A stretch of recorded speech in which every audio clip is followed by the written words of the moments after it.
What's up YouTube, it's RZ. I'm over here at the Gobuku Studios, and today I'm going to be reviewing Fire Force episode 10 titled The Promise. So let's get right into it because this episode has a lot of, I would say it's like half filler, half lore, but everything just comes together nicely. So let's talk about it. So it starts off pretty serious. We're at the Temple of the Goddess Soul, and you can see that the Emperor of, I guess, the Empire where everyone lives, all the Fire Force companies, he is sort of who oversees them, calls for a conference which with each of the captains from the Fire Force companies, 1 through 8. So we do know that that 8 is the newest one, so they're the final one. I wasn't sure if they were just thrown in the middle or what, but we have confirmation there are only 8 Fire Force companies, and this guy calls for a conference with them. So that's how we open up. But right after that, we go into a very, very funny situation. So we see the 119, they're just chilling on the roof. I don't know. They're like throughout the episode. I don't know if there's a significance to them, but they're just chilling, so it was pretty cool. But then we get Akitaro coming to his locker. We're back at Fire Force Company 8, and essentially what happens is a bunch of stuff falls on him. He goes in, he's like, who the hell did this? Was it you, Shinra? And then Hibana's over there. She's like, oh, I made Shinra lunch, so don't worry about it. You know, like he didn't have time to clean out his stuff, I guess. And it's just, you get so many moments here. Okay, you get Hibana and Shinra has a bit more of, you know, the little, she likes him. And I still find it kind of weird that she's like so much older than him and she likes him. You get, what else do you get? There's a bunch of stuff here. She made lunch for him. Tamaki comes in. And, oh, well, first, Akitaro bribes Shinra with ramen. She's like, yeah. He's like, yo, if you just, you know, chill out and stop being all over Hibana, you know, then how about I give you some ramen as much as you want? And Tamaki's like, yo, I want some ramen. She comes over, freaking dress comes off, and yeah, she collapses into Shinra. Meanwhile, Arthur is back. We thought he was gonna be some epic adventure that's gonna happen with him, and he's just there. Shinra's like, why don't you just go get lost again? I was like, this guy's literally comedic relief, the character. I don't know. I love Arthur, man. He's too good. You also get, we find out that Sputter's like the mascot. This was kind of relevant from the last episode, but Sputter looks kind of like the mascot of Fire Force Company 8 because he's on Takeharu's laptop. Last episode, he was like on the mugs and stuff. So it's pretty funny that one of Maki's familiars is actually a mascot for the Fire Force Company 8. You also have Hibana showing, I think, Iris and Maki, maybe even Tamaki's there. No, Iris and Maki. She's showing her fire flowers, you know, that she can do, and they're all like amazed at it.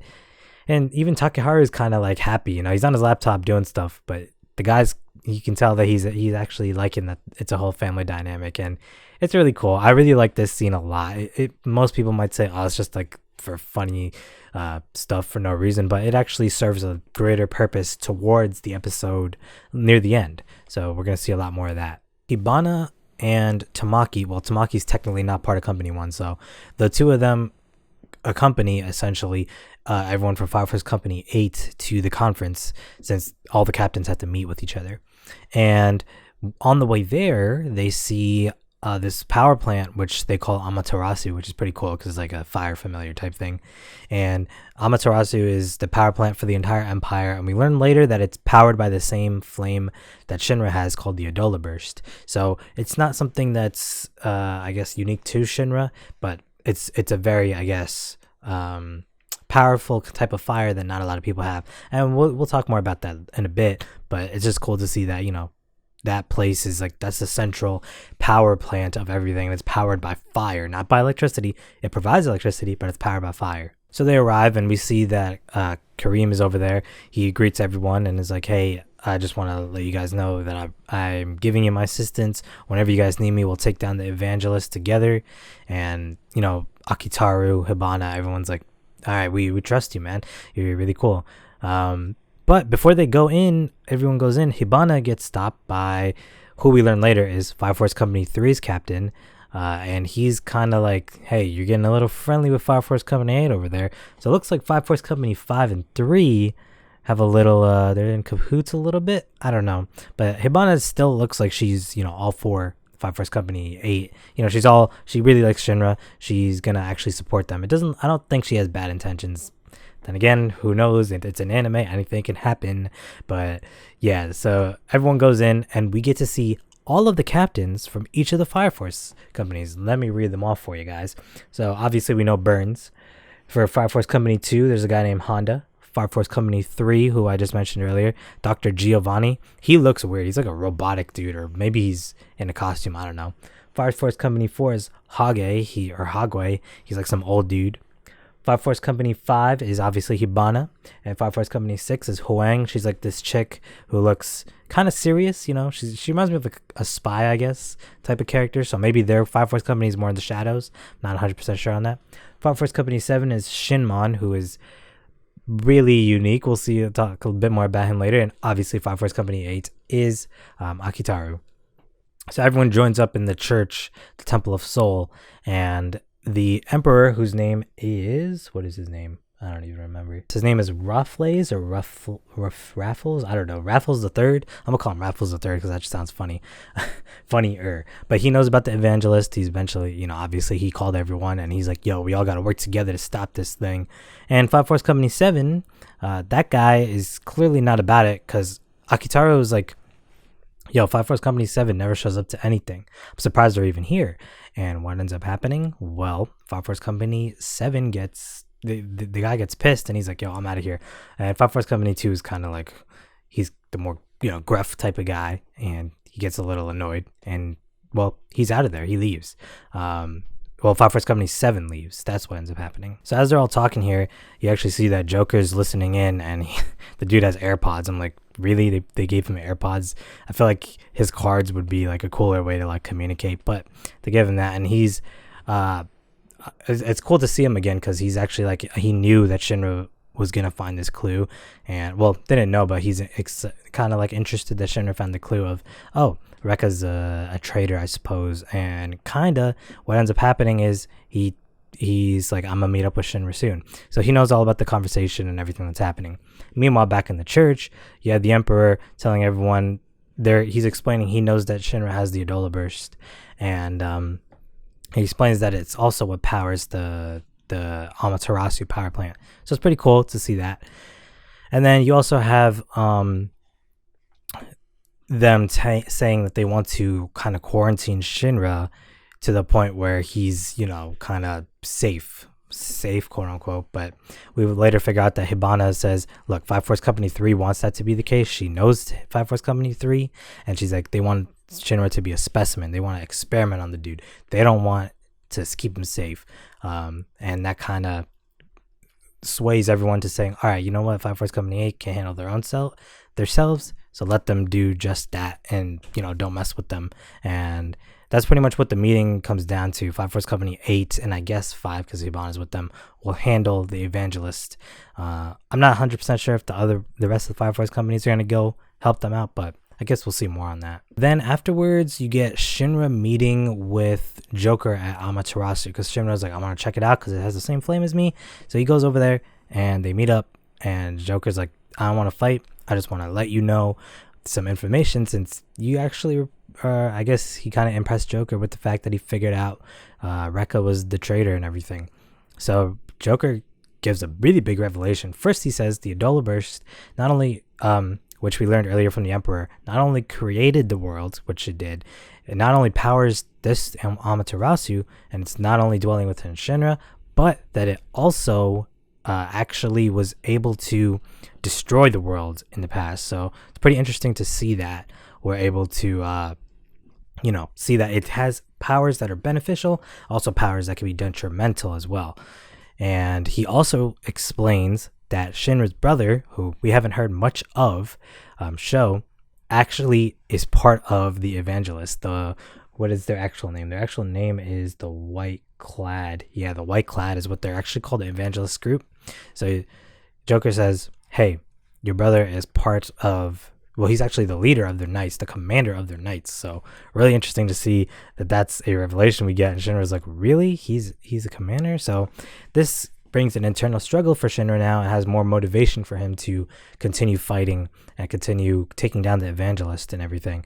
So I'm curious to see what comes out of that. But then Joker leaves mysteriously, as per usual, and Shinra's just left there to think to himself whether or not he should tell Fire Force Company 8 all about this, because he really hasn't talked to them about his family too much and the accident that happened and everything 10 years ago. So that plays more into later in the story, and we'll see what happens when we get back to Fire Force Company 8. And back at the 8th, we actually see some more funny stuff, but it is kind of, driving forward with the plot where Takahara is like, look, this is all the reports we've done on infernals, everything in the past, all incidents we've dealt with. And we want you guys to research, find anything you can that can link towards the evangelist, and use that to essentially give us some clues as to what to do next. So everyone's researching stuff. Arthur ends up losing focus, and the guys literally, they don't even color him in. He's that dead. He's super white, pale, whatever. It's pretty funny. And Tamaki and Maki, it's the two people with the same name, of course, decide, hey, let's go cook something for everyone. So Shinra's like, yeah, fine, I'll deal with that. I mean, I'm fine with that. We can all take a break. They end up doing that, and of course, Tamaki with the friggin' perviness, it's like, Maki's like, she put the apron over her clothes, and then it somehow becomes just the apron. I was like, really? That's so random, but all right. And because of that, Takahara's like, yo, all right, enough playing games. Me and Shinra will do the cooking. And what ends up happening is the cooking scene is really nice. I like the music they play and everything during it, where Shinra and Takahara actually have like a pretty good conversation with each other. Takahara is basically like, this place is a family. I hope you know that. We're not going to betray you or anything like that. And Shinra's like, yeah, I trust you guys. I know the captain and you specifically, like, you guys really have taken me in and actually trust me. A lot of other people really don't do that. They see my powers, or they're kind of scared of it. And yeah, that's pretty much what ends up happening. And it cuts to the next scene, which I like a lot. Everyone's all eating food and everything, and it's a nice like family kind of moment, which is like pretty. It's something that you don't really normally see in this type of anime, which you think would be all action oriented.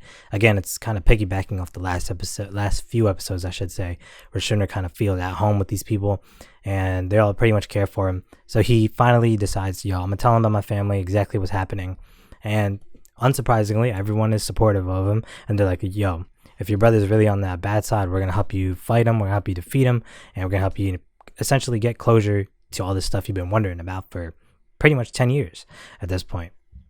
So the episode's not done yet, though. We do see one last scene, which looks like it's at the evangelist's place, and we see someone with a sword who looks somewhat like a knight, and he has white hair, but he has the same smile that Shinra has.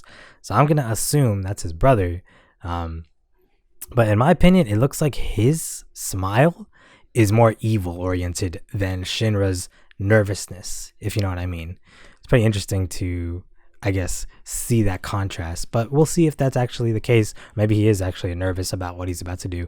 But I guess we'll have to just wait and see. So some takeaways from this episode. I really liked the family aspect of it. It was half lore, half filler in a sense, but the filler kind of, with everything happening at the 8th, kind of pushed it towards the ending scene of Shinra and that revelation, well, not really revelation, but that conclusion of everyone's gonna help him out no matter what. They're gonna essentially be there for him no matter what, and I like that a lot. And the lore stuff, pretty cool, because we learned that there's now a motivation for Shinra to go up against these people. Before, it was like he just wants to be a hero, he just wants to help everyone. There was no real motivation there. Now there's going to be like a family struggle, and I'm really, really curious, because he didn't know his brother all that well, because his brother was still like a baby when the thing happened. So now being able to see that confrontation in the future, hopefully at the very least, it's going to be really cool, and I'm really excited to see what this final battle is going to be like now. As far as the other companies go, 3 and 7 really stand out to me. 3 is more mysterious because they have some connection to Hibana, and it looks like they're kind of on the side of being a little evil, and they're going for their own gains. At the same time, 7, they seem like they're just out there. It's like, why are they even part of the Fire Force company if they're just doing their own things? I think the leader of them, said they were like mercenaries or something. So it's kind of like, or it was vigilantes, I don't remember, but it's kind of interesting, and I'm curious to see more of those, and maybe the other Fire Force companies in the future. Maybe we'll have episodes dedicated to each one.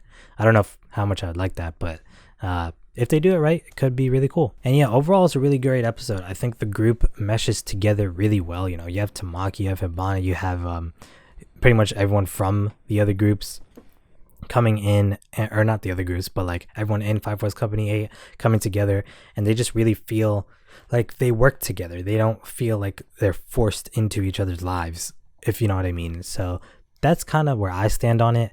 I don't want them to add too many characters, but as long as they continue to, ease them in, I wouldn't really mind having a little bit more, some more people for like a final battle scenario, like I said in the earlier reviews that I did. But overall, really good episode. I'm curious to see what's going to happen in the future with this series. Is it just going to be going up against this evangelist and then that's it because they just want to turn the world into a sun? Or is there going to be another villain that's higher up than them that has a bigger goal? What is the Adola burst? What exactly makes it different than regular fire? We don't know, and hopefully we get some answers soon. And the next episode's title is Formation of Special Fire Force Company 8. That leads me to believe that we're going to get a flashback of how the company was formed, how Iris fled from her church and came over, how everyone else became what they are, because I think Maki was from the military, Arthur we already know, and Shinra we already know, but Takeharu, Akitaro, we'll figure out how they got to where they essentially are now. And I like that type of stuff, when you get a kind of like a prequel thing to see how things were created, especially this group, because each character is pretty interesting so far. But with that being said, that's been my review of Fire Force episode 10. I hope you guys enjoyed this episode as much as I did, because I think it was really cool. And not every episode has to be full on action to be interesting. This one was very engaging for not being full of action, and I never really felt like I was bored at any point. I was always interested in the story. But hopefully next week is the same or maybe even better, because just going up from here is always a good thing. But with that being said, this has been RZ. I've been at the Gobuku Studios, and I hope you guys enjoyed this episode. I'll catch you next week for the next episode review of Fire Force. So until then, peace out.